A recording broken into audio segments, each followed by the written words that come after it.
Assalamualaikum warahmatullahi wabarakatuh dan selamat sejahtera. Kita berjumpa lagi dalam kelas perbincangan soalan tugasan Core Abilities tahap 2 untuk inisiatif kemahiran menyelesaikan masalah, dan kita bertemu untuk perbincangan kertas tugasan 3/4. Ada lagi sebulan lebih lagi kita berjumpa dalam kelas PDPR ni.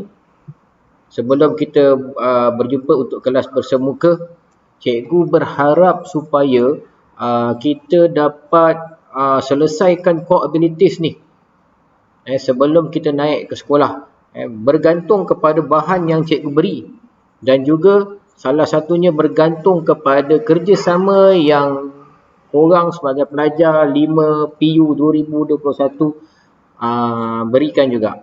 Okey, jadi pastikan setiap hari kelas cikgu korang isikan Google Form untuk kehadiran. Okey, untuk kehadiran tu perlu diisi hari itu juga.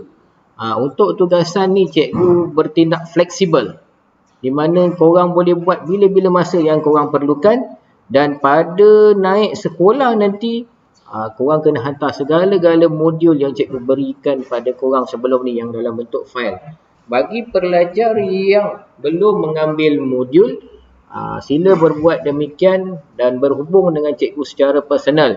Tetapi untuk minggu peperiksaan 22 hari bulan 2 ni sehingga 24 hari bulan 2, cikgu terlalu busy. Ini pun cikgu ambil masa untuk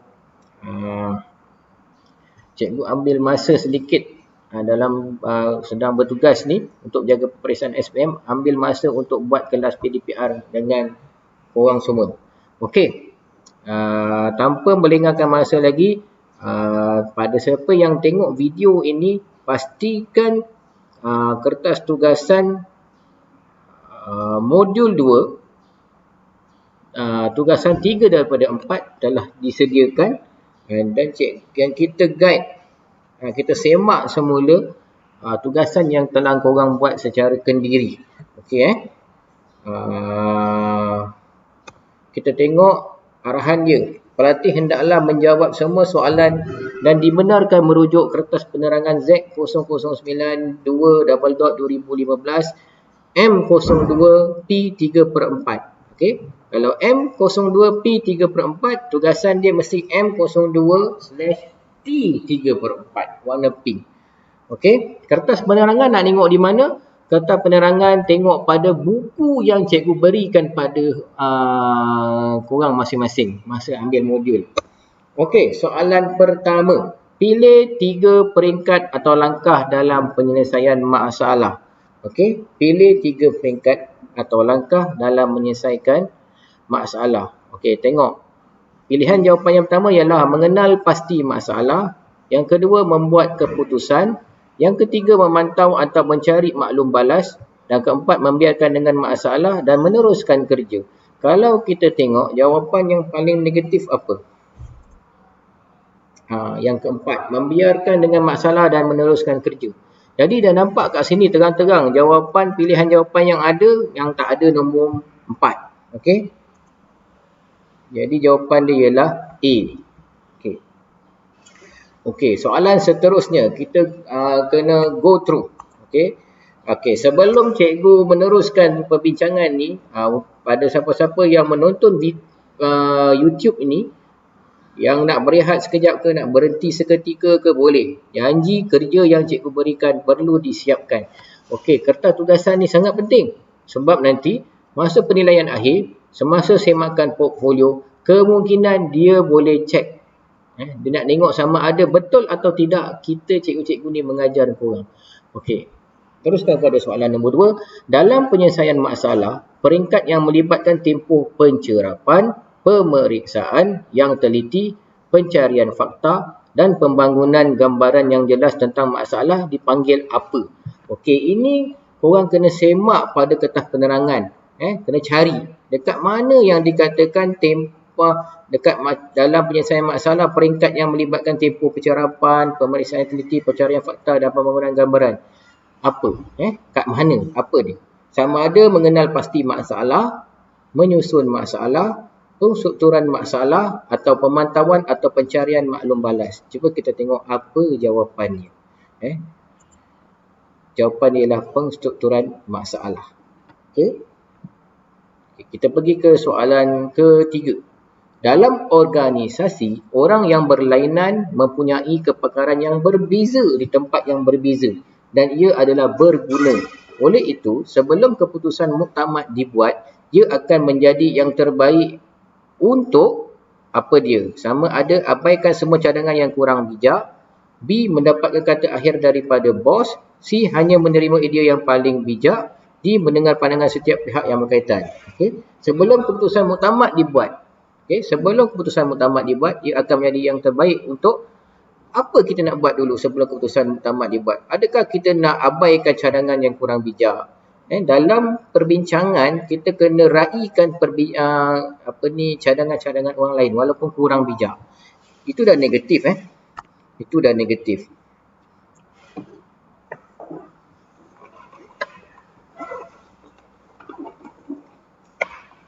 Okey. Abaikan semua cadangan yang kurang bijak. Itu dah negatif ni. Okey. Mendapatkan kata akhir daripada bos tu kita biarkan tergantung. C. Hanya menerima idea yang paling bijak. Itu kita biarkan tergantung. D. Mendengar pandangan setiap pihak yang berkaitan. Kita tengok apa jawapan dia. Jawapan dia ni. Okey, D. Mendengar pandangan setiap pihak yang berkaitan. Tak kisahlah idea tu kurang bijak ke, bodoh ke, tak guna ke, apa ke, mana tahu. Tiba-tiba idea yang tak bijak tu, itulah idea yang terbaik untuk menyelesaikan satu masalah. Okey, soalan keempat. Terangkan maksud pelaksanaan dalam konteks penyelesaian masalah kemahiran. A. Meneruskan kerja tanpa perbincangan lanjut. Itu dah nampak negatif sangat. B. Bertindak terhadap kaedah penyelesaian yang dipilih. C. Mengamalkan jadual kerja biasa tanpa gagal. D. Melaksanakan peraturan di tempat kerja. Ingat pelaksanaan dalam konteks penyelesaian masalah kemahiran. Dan cikgu mengingatkan lagi sekali. Korang kena jadikan buku yang cikgu bagi tu, kertas penerangan yang cikgu jadikan buku tu untuk tempat mencari jawapan. Okey, mari kita tengok apa jawapan yang betul. B. Bertindak terhadap kaedah penyelesaian yang dipilih. Okey, soalan nombor 5. Apa yang anda faham tentang sumbang saran? Okey. Kita cikgu-cikgu pun masa belajar dalam bidang pendidikan pun kita pun ada sumbang saran juga. Sumbang saran.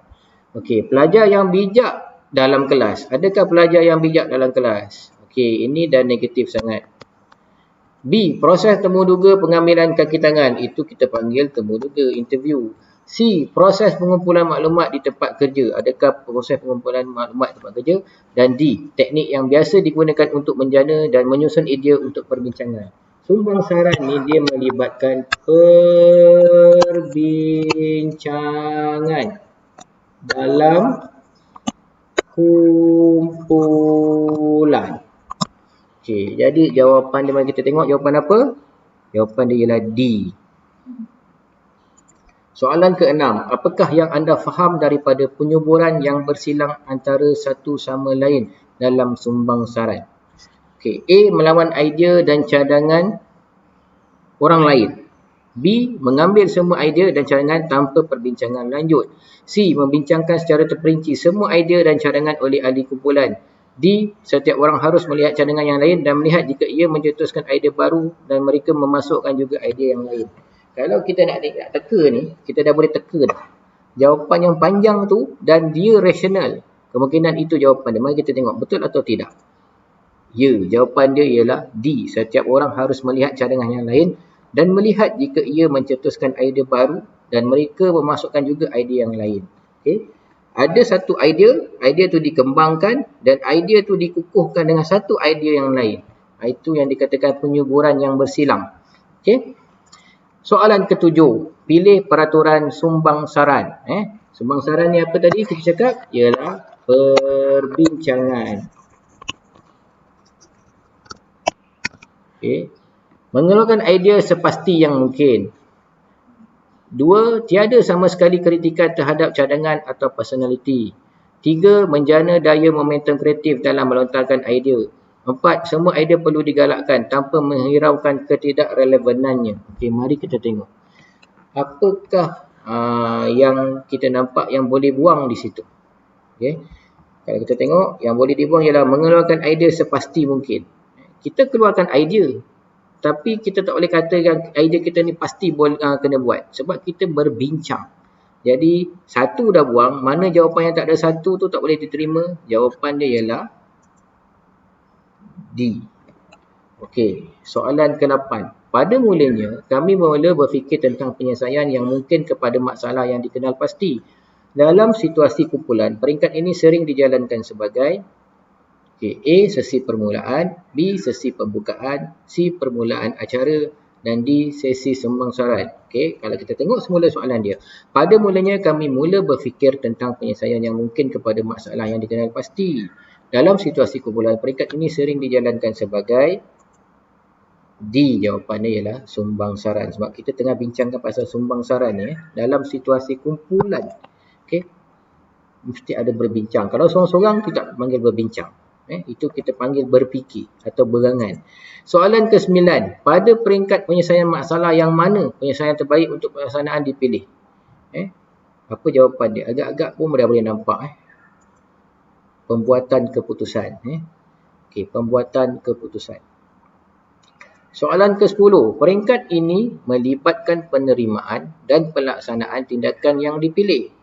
Apakah nama peringkat ini? Sumbangsaran, pelaksanaan, pembuatan keputusan, pengenalpastian masalah. Jawapan dia ialah pelaksanaan. Dah terima, tinggal nak sana. Ini ialah peringkat pelaksanaan. Soalan ke-11. Pemimpin atau pemudah cara menggalakkan setiap orang untuk menyumbang sebanyak mungkin idea tanpa menghiraukan sejauh mana ketidakrelevanan atau ketidakmunasabahan yang mungkin kelihatan. Okey, ini pun kita rasa dah boleh nampak dah apa jawapan dia. Jawapan dia ialah sumbangsaran. Ini waktu peringkat perbincangan. Kena keluarkan idea. Idea. Kena keluarkan idea. Tak kira mana relevan ke tak relevan, waktu sumbangsaran ni yang kita kena keluarkan. Kemungkinan idea yang dikeluarkan tu tidak relevan atau tak munasabah. Tapi mungkin boleh modified sikit, boleh dia relevan. Okey? Itulah dia peringkat sumbangsaran. Soalan ke-12. Peraturan sumbangsaran hendaklah terdiri daripada perkara yang berikut kecuali, ini negatif kecuali. Tidak sama sekali kritikan terhadap cadangan atau individu. Itu betul lah. Maklum balas positif untuk semua idea. C. Menghasilkan sebanyak mungkin idea. D. Hanya pemudah cara mengambil bahagian. Okay, mari kita tengok jawapan apa. Jawapan dia D. Hanya pemudah cara mengambil bahagian. Semua orang terlibat dalam peringkat sumbangsaran sebenarnya. Soalan ke-13. Cara lain untuk mengatakan penyelesaian masalah ialah A. Hidup gembira dengan masalah. B. Menggalakkan lebih banyak masalah wujud. C. Masalah tidak dapat dielakkan di tempat kerja. Dan D. Untuk mengisi jurang antara situasi semasa dengan situasi yang diingini. Kita tengok jawapan pun dah tahulah. Jawapan dia ialah D. Okey. Soalan ke-14. Untuk mendapatkan punca sebenar bagi masalah yang ingin diselesaikan, kompromi diperlukan dengan menyelesaikan masalah mengikut keutamaan. Semua orang boleh mengendalikan penyelesaian masalah. Mula menyelesaikan kes yang kurang penting. D. Mengenal pasti punca masalah berbanding gejala yang menggambarkan kewujudan masalah. Mari kita tengok jawapan. Jawapan dia ialah D. Okey, mengenal pasti punca masalah berbanding gejala yang menggambarkan kewujudan masalah. Okey, soalan ke-15. Apakah tujuan penilaian dalam penyelesaian masalah? A. Untuk memegang hasil dengan kebijaksanaan. B. Untuk mengekalkan keberkesanan kos. C. Untuk memahami nilai kerja yang dilakukan. D. Untuk menentukan bagaimana penyelesaian terlaksana dengan berkesan. Ini pun rasanya dah nampak jawapan dia ni. Ya, jawapan dia D. Jawapan yang panjang. Okey. Dia bukan sekadar panjang, tetapi dia relevan. Dia rasional. Dia logik. Okey, dia logik. Okey, soalan 16. Ini pilihan jawapan. pelbagai pilihan jawapan. Okey, perstrukturan peringkat masalah melibatkan 1. Senarai pencarian, 2. Pemeriksaan yang teliti, 3. Tempoh pencerapan, 4. Mendapatkan gambaran yang jelas tentang masalah.